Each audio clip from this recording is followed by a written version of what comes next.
विपक्षी दलहरूले सरकारको काम कारबाहीको सम्बन्धमा साझा धारणा बनाउन 2 सदस्यीय कार्यदल गठन गरेको छ। प्रमुख प्रतिपक्षी दल नेकपा माओवादी केन्द्रको संसदीय दलको कार्यालय सिंहदरबारमा बसेको बैठकले कार्यदल गठन गरेको हो। कार्यदलमा माओवादीका उपमहासचिव वर्षमान पुन र नेकपा एकीकृत समाजवादीका वरिष्ठ नेता डाक्टर बेदराम भुषाल रहेको नेपाल समाजवादी पार्टीका सहअध्यक्ष गंगा श्रेष्ठले जानकारी दिएका छन्।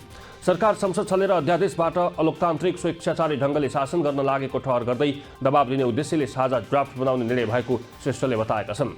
उनका अनुसार कार्यदलले बेलुकासम्म ड्राफ्ट तयार गर्ने र बिहिबार पत्रकार सम्मेलन गरी सार्वजनिक गर्ने सहमति भएको छ।